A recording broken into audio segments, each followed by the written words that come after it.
अस्सलाम वालेकुम नाजरीन। हक और हक की जानिब से सवाल और जवाब का ये तीसरा एपिसोड आज हम ये आपकी जानिब लेकर आए हैं। अल्लामा साहब, पिछले एपिसोड में आपने जिक्र किया था कि या अली मदद कहना गलत है या शिर्क है। ये लफ्जों में तो कुरान में मौजूद नहीं है, मगर कुछ आयतों के मफहूम से इसे गलत या शिर्क करार दिया जाता है। औज़ुबिल्लाहि मिनश्शैतानिर्रजीम बिस्मिल्लाहिर्रहमानिर्रहीम नहमदुहु व नुसल्ली अला रसूलिहिल करीम अम्मा बाद फ़अऊज़ुबिल्लाहि मिनश्शैतानिर्रजीम बिस्मिल्लाहिर्रहमानिर्रहीम इन्नल्लाहा व मलाइकतहु युसल्लूना अलन नबी या अय्युहल्लज़ीना आमनू सल्लु अलैहि व सल्लिमु तस्लीमा अल्लाहुम्मा सल्लि अला मुहम्मदिन व अला आलि मुहम्मदिन व बारिक व सल्लिम। अस्सलामु अलैकुम रहमतुल्लाहि व बरकातुहू। जी, ये हकीकत है कि कुरान करीम के अंदर लफ्ज़ों में तो ना ये मौजूद है कि या अली मदद कहना शिर्क है, ना ये मौजूद है कि या अली मदद कहना चाहिए। अब जवाज है अपने अपने जो निकाले जाते हैं, उसी पर टकराव है। हमारा मकसद ये है कि टकराव खत्म हो। कोई बंदा या अली मदद कहता है वो भी हमारा भाई है, कोई नहीं कहता वो भी हमारा भाई है। कोई तमाम उम्र कोई या अली मदद ना कहे मुसलमान रहता है। अच्छा। कोई तमाम उम्र ही बंदा या अली मदद कहता है वो मुसलमान रहता है। एक दूसरे की दोनों मौक़िफ़ों को, अगरचे आप एक दूसरे के मौक़िफ़ को ना भी पसंद करें, एक दूसरे को मोमिन तो समझे ना, आप मुशरिक तो ना समझे, उसको इल्ज़ाम तो ना लगा। इसमें बड़ा इल्ज़ाम है शिर्क, ये ऐसा इल्ज़ाम कि शिर्क है। अल्लाह रब्बुल इज़्ज़त कुरान करीम के अंदर इरशाद फरमाता है कि मैं हर गुनाह की बख्शिश कर दूंगा, लेकिन शिर्क की बख्शिश नहीं करूंगा। इतना बड़ा इल्ज़ाम अगर किसी अपने मोमिन भाई पर लगा दे, कितना बड़ा बहतान है, बहतान अजीम है ये। अलबत्ता कहने का मकसद यह है कि वो जिन चीज़ों से शिर्क या गलत या गुनाह इसको साबित करते हैं, जो हजरात इस मौक़िफ़ के कायल है कि या अली मदद कहना शिर्क है, दरअसल उनके पास दलील है। वो ये देते हैं कि कुरान करीम के अंदर अल्लाह रब्बुल इज़्ज़त ने बेशुमार जगह पर इस अंदाज की आयत नाजिल फरमाई है कि गैरुल्लाह की इस्तिमदाद लेना शिर्क है। आप पुकारना फ़कत अल्लाह की ज़ात को है, आप इस्तानत फ़कत अल्लाह की ज़ात से इस्तानत हासिल करेंगे। इय्याका नअबुदु व इय्याका नस्तईन, हम तेरी ही इबादत करते हैं, तुझी से मदद तलब करते हैं। इस आयत की तशरीह इंशाअल्लाह इसी सीरीज़ के अंदर किसी एपिसोड में हम ज़रूर करेंगे आपकी खिदमत में। आज तो ये मौका नहीं है क्योंकि मुझे आज दूसरी बात आपसे अर्ज करनी है, लेकिन इस आयत की तशरीह इंशाअल्लाह यकीनन हम लोग करेंगे बैठकर कि इय्याका नअबुदु व इय्याका नस्तईन की इस्तानत से हकीकत में मुराद क्या है। लेकिन बहरहाल बात यह है कि जिन आयतों में अल्लाह रब्बुल इज़्ज़त गैरुल्लाह से मदद मांगने को शिर्क करार देता है, उन आयतों की सिचुएशन को समझो। वहां जिक्र बुतों से मौजूद है, वहां किसी इंसान का जिक्र किया अल्लाह रब्बुल इज़्ज़त ने कि किसी इंसान से मदद मांगना शिर्क है। अच्छा, अब गो के मुर्दा से या जिंदा से यह बहस दूसरी है। जहां अल्लाह रब्बुल इज़्ज़त गैरुल्लाह का जिक्र करता है, वहां गैर से मुराद फकत और फकत बुत है। अच्छा, फकत और फकत बुत है और फकत बुत है, या फिर वो देवता है जो उन्होंने अपने दिमागी पुराने तस्वुरात के दुनिया में क्रिएट किए थे, वो बुतों से, उसको अल्लाह ने गैरुल्लाह कहा। अच्छा। गैरुल्लाह तो एक छोटी सी अकल वाला, एक बेचारा छोटे से रोजमर्रा की जो जीवन को जीता है, जो खाने पीने की चीज़ों को बेचता है, कोई खरीदता है, कपड़े वाला, जूते वाला, जनाब शैम्पू वाला, क्रीम वाला, ये जो बेचारे पढ़ने लिखने पर इतनी तवज्जो नहीं देते, उलमा इकराम की सोहबतों से भी दूर रहते हैं, वो बंदा भी समझ सकता है कि गैरुल्लाह कौन है।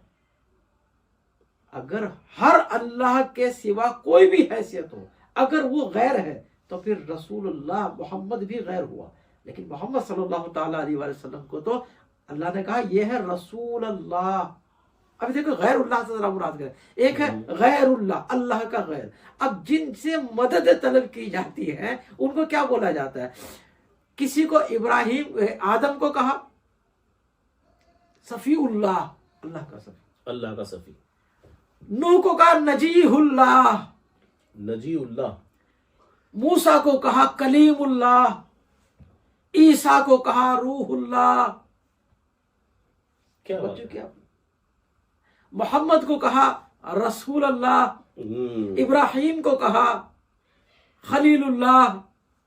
ये सब अल्लाह अपने से जोड़ता जा रहा है। ओहो, मतलब वो गैर कोई अल्लाह नहीं है। रूहुल्लाह है, कोई कलीमुल्लाह है, कोई नजीहुल्लाह है, कोई सफीउल्लाह है, कोई रसूलुल्लाह है, और अली वलीउल्लाह है। ओहो, अली वलीउल्लाह है। वाह, अली तो वलीउल्लाह है। तो जितने भी अल्लाह से जुड़ रहे हैं, तुम कौन हो और मैं कौन हूं जो अहलुल्लाह को गैरुल्लाह में तकसीम करे। अल्लाह उनसे अपने अपने आप को मंसूब कर रहा है। तो इससे ये बात साबित होती है कि अली अल्लाह का गैर नहीं है।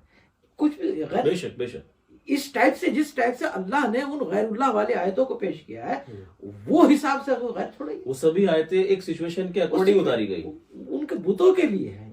ओहो, तो उनके एतबार से उनको ला करके अल्लाह ने गैर से मदद मांगने को शिर्क करार दिया है, तो फिर आप नहीं मांग सकते। और भाई अगर अल्लाह ने गैर से मदद मांगने को शिर्क करार दे दिया है, तो जनाब आप दुनिया में पैदा हो ही नहीं सकते। आपका पैदा होना माँ बाप की मदद के बगैर नहीं है। क्या बात है। आपका दुनिया के अंदर आना एक पहला सांस हवा की मदद के बगैर नहीं है। क्या बात है। आपका पांव पर चलना, आपका जीना खाने की मदद के बगैर नहीं है। समझ गए? आपका बोलना जुबान की मदद के बगैर नहीं है। आपका देखना आंख की मदद के बगैर नहीं है। आपका पकड़ना आपके हाथ के मदद के बगैर नहीं है। आपका चलना आपके पांव की मदद के बगैर नहीं है। आपके कपड़े पहनना, आपको तन ढकना कपड़ों की मदद के बगैर नहीं हो सकता। यार जीना मुश्किल हो जाएगा मेरे भाई। अब अगर कोई भी अल्लाह के सिवा किसी शय से, तो जनाब आप एक दिन नहीं गुजार सकते, एक दिन नहीं बल्कि एक घंटा नहीं गुजार सकते, बल्कि आप एक सांस भी बगैर मदद के ले ही नहीं सकते, क्योंकि सांस को ऑक्सीजन चाहिए और ये ऑक्सीजन के बगैर नहीं चलेगी, नहीं चलेगी ना। तो लिहाजा अगर यही मायने आप लेते हैं गैरुल्लाह के, कि सिवाय अल्लाह के सब चीज गैर है, तो फिर तो जीवन जी नहीं सकते आप। क्या बात है। हाँ, अगर ये मायने लेते कि गैरुल्लाह से मुराद वो बुत है जो कुछ नहीं कर सकते, गैरुल्लाह से मुराद वो पत्थर है जो खुद हमारे मोहताज है, गैरुल्लाह से मुराद वो देवी और देवता है जो फकत किसी के ख्याल से वो आबाद हैं, ठीक है ना। गैरुल्लाह से मुराद अगर किसी के देवी है, देवता है, कोई ऐसा भगवान है, कोई ऐसा किसी को ऐसा समझता है कि वो मेरी बात सुन रहा है और वो उसका कोई वजूद ही नहीं है, उसका कोई वजूद ही नहीं है, वो हकीकत में है ही नहीं, वही गैरुल्लाह, वो सिरे से कहा, वो उसको कहा जाता है गैरुल्लाह। या फिर आपने कोई वजूद ताबीर किया, एक पत्थर की मूरत बनाई, आप उसके पास जाकर खड़े हो गए। इस्लाम के अंदर कुरान की जबान में ऐसी शय को गैरुल्लाह कहा जाता है जो अल्लाह के गैर से, यानी जिसे तुम अल्लाह को, उस चीज को आप अल्लाह की तरह पूजते हो। ये तो एक इत्मीनान से एक छोटा सा बच्चा सवाल कर सकता है कि कोई भी अली से मदद मांगने वाला कोई ये नहीं कहता कि अली अल्लाह है। अली अल्लाह नहीं है। अली से मदद, क्योंकि इन चीजों को अल्लाह नहीं समझता, इन्हीं चीजों से जीता है, मगर किसी चीज को अल्लाह नहीं समझता। वो उसे पता है ये इनका जितना काम उतना करेंगे। बहरहाल कि कुरान करीम से ये साबित, जिन आयतों से ये साबित होता है कि गैरुल्लाह से मदद मांगना शिर्क है, यकीनन वो शिर्क है। कुरान आमन्ना और सद्दकना हर इंसान को अलिफ लाम मीम के अलिफ से लेकर व नास के सीन तक कुरान के किसी भी आयत में अगर किसी ने जरा सा शक किया, ईमान से खारिज हो जाता है। लेकिन ये आयतें उनके लिए है जो गैरुल्लाह उन्हें करार दिया गया है, जो बुतों की पूजा करते हैं, बुतों से मदद मांगते हैं। लिहाजा ये औलिया अल्लाह या वली अल्लाह या ये गैरुल्लाह के दायरे में किसी भी जाविये से आप इन्हें नहीं ला सकते। और अगर ला सकते हैं तो जिनका ये दावा है